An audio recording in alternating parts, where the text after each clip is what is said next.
The Greyhound. I kind of hate myself for saying it, but I bloody adored going to Walthamstow Dog Track with my dad when I was a kid. Like all of us, whether we admit it to ourselves or not, my dad was a gambler. I remember him telling me that he loved watching greyhounds race because they always try their best. From as early as I can remember, I would accompany him most Saturday nights to the Stow. Even the walk from the car to the huge Art Deco stadium was exciting, full of anticipation and completely unjustified optimism. Welcome to Walthamstow Stadium. Please leave all logic at the gate as you enter. Excuses, yeah buts and if onlys will be issued at the exit. With a few lucky punts at the bookies, maybe Dad could turn the hot, sweaty 10-pence piece in my palm into £1,000,000, enough to buy my very own greyhound. I was always transfixed by the huge floodlit statue of a beautiful black greyhound in full flight wearing the iconic red number 1 jackets. Once through the turnstiles, Dad and I would go our separate ways. He'd turn left towards the bookies on the rails to check out the odds. I'd turn right and head over to the swings and slides to keep myself occupied before the racing began. I might only have been 7 years old, but I was comfortable being on my own in a busy stadium. Different times, I guess. Once the dogs appeared, though, all my senses would spark into overdrive.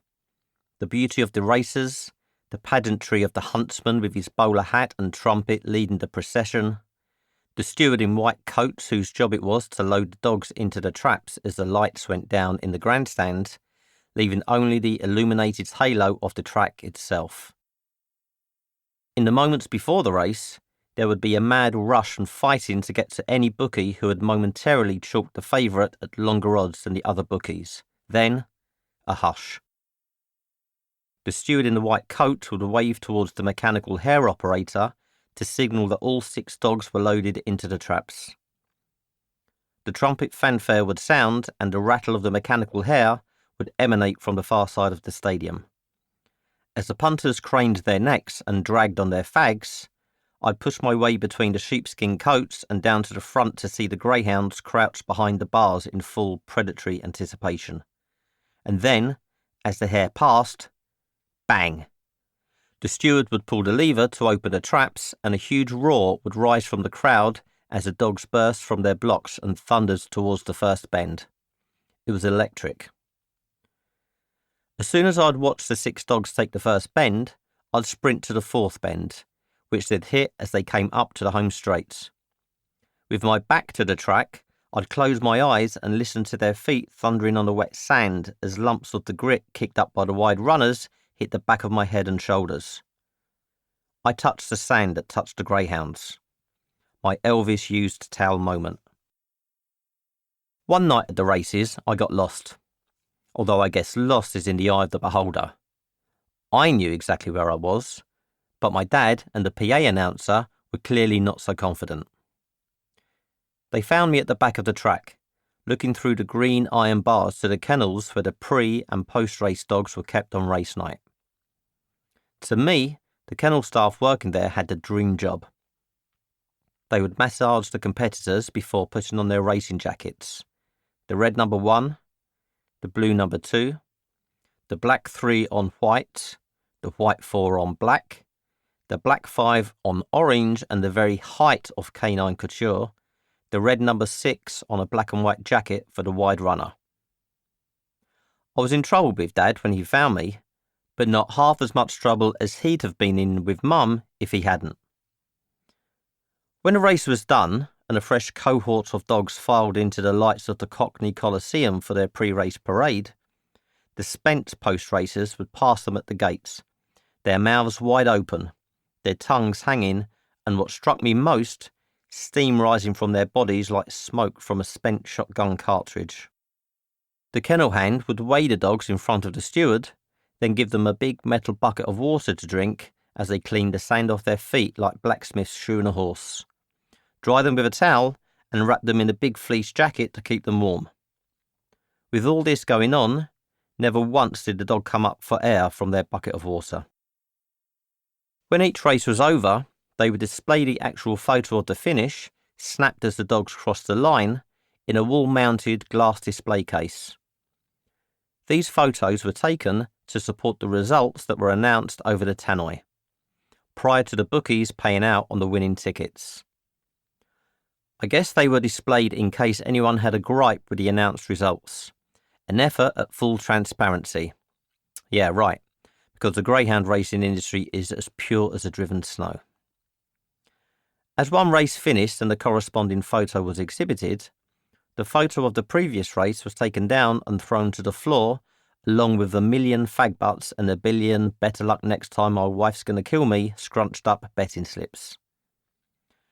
I couldn't believe my luck each night as I sneaked out of the stadium with a dozen greyhound photos tucked under my parka. Back home, my bedroom walls were covered in those black and white pictures of greyhound race photo finishes. No Bruce Lee or 18 posters for me.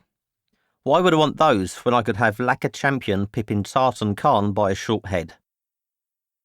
When the last race was run, as punters were streaming out of the stadium late on Saturday nights, newspaper men would be selling the Sunday papers out of the back of their vans. This Marty McFly voodoo blew my mind each week. If only they sold those papers a little earlier in the evening. We could have looked up who'd won the last race before it was run. We could have been millionaires, Rodney. If Dad had done well with the Bow Wows, he'd buy me a bag of monkey nuts from the Peanuts man who famously roared his wares. I could gauge my chances of getting a bag of peanuts by the pace at which Dad exited the stadium. If things had gone well, we'd saunter leisurely back. If they hadn't, Dad's adrenaline would be up, so the walk back to the car occurred at a fierce rate. Dad forging ahead with me jogging 50 paces behind, trying to keep up. Safe to say, I rarely got the chance to develop a peanut allergy. I still sometimes drive past Walthamstow Dog Stadium. The track is long gone, with the bulk of the site now a residential housing area, but its listed building status means that elements of the old stadium and entrance remain in place. A lot of my childhood memories are wrapped up in that place. I'd often skip school to visit the track and watch the daytime races, as at the time I was always more comfortable in the company of dogs than humans. I'm reminded of Charlie Chan's, the nightclub under the stadium where the hoi polloi of East London used to hang out. My mates and I would sometimes sneak into Charlie Chan's while we were still underage. My mate Kevin was once even attacked by the bouncers as he was falsely accused of passing fake £50 notes over the bar. Although, frankly, if we'd ever thought Kev had 50 quid in his pocket, we'd have probably attacked him ourselves. Back then, my innocence allowed me only to see the excitement and beauty of a night at the races. In my teenage years, I used to go to the track on Tuesdays, Thursdays and Saturdays. Not to gamble, but to see the dogs and to flesh out my dreams. As I grew older, however, I began to see greyhound racing for what it was, an industry where the dogs never came first. Sometimes I missed the naivety that allowed me to enjoy those nights, but in the final analysis, dog racing presented far too many unanswered or poorly answered welfare questions for me to feel it should ever have a place in society. So to pass the stadium nowadays is bittersweet. I guess it'll just have to be okay to appreciate the ruins of the Colosseum, as long as we can also spare a prayer for the gladiators. My dad died in 2005 at the age of 67. Later, as a man in my 30s with a wife and son of my own, I had a burning desire to welcome one of those gladiators into our home. I've no doubt that subconsciously I was harking back decades and trying to cling on to what I could of my dad. I had a gap in my life, and it was greyhound-shaped. Over the years, I had often headed over to the kennels for retired racing greyhounds in Waltham Abbey to do what I could. Lots of kind volunteers would donate their time to look after these dogs, some of whom were battered and bruised after a life of racing. Others that had retired early through lack of performance or turning a profit. Many people would have seen nothing but kennel after kennel of unwanted dogs. For me, it was more a retirement home for rock stars. I'd donate dog food, offer my training services, or simply walk some of these beauties around the nearby paddocks. One day, I pulled up outside the kennels in my van, and before I could even exit the vehicle, Jane, the kennel's manager, came over. She belted out her usual joke. "Come to take one home this time, have you?" I rolled down my van window and with the air of a cocky Harry Redknapp on transfer deadline day said, "Actually, yeah." Jane laughed. "Sure. What are you really up here for?" "Seriously, I'm in the market for a greyhound, Jane." Blimey. She didn't give me a chance to backpedal. "You'd better come on in and have a look at what we've got." I shook my head.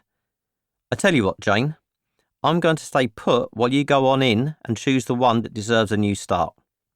Grab the one that's been with you the longest. Male or female, I don't mind." "You sure?" said Jane. "Could be a handful, you know." She was right about that. These dogs are bred to be super high drive and chase anything that moves.